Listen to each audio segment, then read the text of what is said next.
Локи деген және One Piece туралы ақпаратты түсіндіру үшін алдымен бұл атаулардың қай контексте қолданылатынын нақтылау қажет.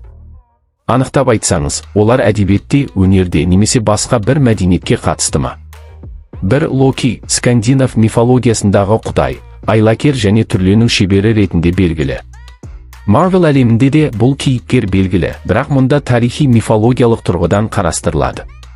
2. One Piece бұл жапондық аниме және манга, оның авторы Eiichiro Oda. One Piece атақты қазына, ал Law Trafalgar Law анимедегі негізгі кейіпкерлердің бірі. Егер басқа мағынада қолдансаңыз, нақтылап жіберіңізші. One Piece әлемінде Локи Эльбафтың ханзадасы болғандықтан, ол өте мықты алыптардың бірі болып саналады.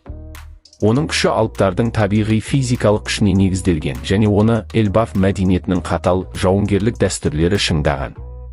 Толық мәліметтермен оның күші туралы барлық дерек әлі ашылмағанымен, Локиді қарсыластары қауіпті қарсылас деп бағалайды. Әсіресе Шанкспен және әлемдік оқиғаларға әсер ететін басқа кейіпкерлермен байланысты контексте.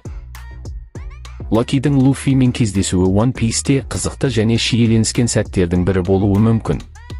Бұл кездесу кезінде Локи Шанкске байланысты өз өкпесін білдіреді, ал Луфи өз кезегінде Локидің сөзіне қатты реакция көрсетеді. Алайда Луфи өзінің ерекше күшін, мысалы, хакиді қолдану арқылы Локимен бәсекеге түседі. Бұл оқиға алыптар мекені Эльбафтағы оқиғаларға маңызды әсер етуі мүмкін, бірақ толық мазмұны мен нәтижесі сюжеттің алдағы тарауларында анықталады. Луфидің Локимен жау немесе дос болуы сюжетке байланысты дамиды. Қазіргі ақпараттарға қарағанда, Локидің Шанкске деген өшпенділігі Луфиге де әсер етуі мүмкін.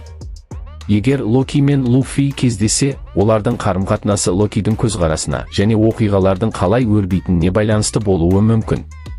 Луфидің әрқашан әділеттілікке ұмтылатынын ескерсек, егер Локи Эльбафқа немесе достарына қауіп төндірсе, олардың арасында қақтығыс болуы ықтимал. One Piece әлемінде Локидің өткен өмірі туралы толық мәліметтер әлі ашылған жоқ. Дегенмен ол Эльбаф патшалығының ханзадасы және алыптар қауымының болашақ басшысы ретінде белгілі. Оның тарихы мен атағы алыптардың жауынгерлік мәдениеті мен дәстүріне байланысты. Сонымен қатар, ол Эльбафтың алыптарымен және Шанкспен болған оқиғалар арқылы сюжеттің маңызды бөлігіне айналған. Локидің мінезі, өшпенділігі мен мақсаты алдағы тарауларда ашыла түседі. Бұл оның өткенінде тереңірек түсінуге мүмкіндік береді. Фрэнкидің Локи жайлы пікірі немесе әрекеті One Piece мангасы мен анимесінде нақты көрсетілмеген. Эльбаф және оның алыптары туралы сюжетте кейбір оқиғалар айтылса да, Фрэнки мен Локидің арнайы өзара әрекеттесуі әзірге көрінген жоқ. Егер болашақта Эльбаф аркасы тереңірек зерттелсе, Фрэнкидің инженерлік шеберлігі мен алыптардың күшті әлемі арасында қызықты оқиғалар орын алуы мүмкін. Мугивара қарақшылары, Луфи мен оның командасы, Локи туралы нақты білмейді немесе онымен ерекше байланысқа түспеген. Алайда, егер олар Эльбафқа келсе және Локимен бетпе-бет кездесе, бұл оқиға олардың Шанкске және Эльбаф патшалығына деген көзқарасына байланысты өрбуі мүмкін. Луфи мен командасы әрқашан достық пен адалдықты бағалайды, сондықтан олардың Локимен қарым-қатынасы Локидің ниетіне қарай анықталады. Эльбаф One Piece әлеміндегі алыптар мекендейтін аңызға айналған патшалық. Бұл патшалықтың жауынгерлік даңқы ерекше, себебі Эльбаф алыптары ең күшті жауынгерлердің бірі болып саналады. Олардың жауынгерлік мәдениеті мен батырлық кодекстері ерекше құрметке ие, сондықтан Эльбаф тарихы мен дәстүрлері маңызды рөл атқарады. Луфи мен оның командасы Эльбаф туралы көп естіген және бұл жерге баруды армандайды. Алдағы тарауларда Эльбаф аңызы мен алыптардың тарихы тереңірек ашылуы мүмкін. Фанаттар Локиді One Piece әлеміндегі ерекше маңызды кейіпкер деп санайды, әсіресе оның Эльбаф патшалығының болашағындағы ықпалына қызығушылық білдіреді. Локи жайлы мәліметтер шектеулі болғандықтан, жанкүйерлер оның күші мен жауынгерлік қабілеттері туралы көптеген теориялар ұсынады. Локидің Шанкске деген өшпенділігі мен алыптардың тарихына қатысты сюжеттер алдағы оқиғаларда маңызды рөл ойнауы мүмкін деп болжанады. Оның ықпалы мен байланыстары Луфи мен қарақшылар командасы үшін күрделі жағдай туғызуы ықтимал.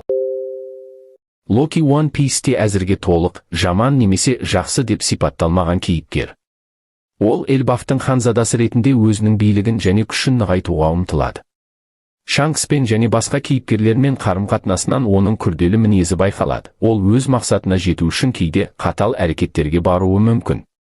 Оның жаман не жақсы екені сюжет барысында оның мақсаттары мен іс-әрекеттері ашылған кезде анықталады. Локи мен Шанкстың арасындағы қарым-қатынас One Piece'те шиеленіскен. Локи Шанксты өз жауына айналдырған және оны қорқақ деп мазақ еткен.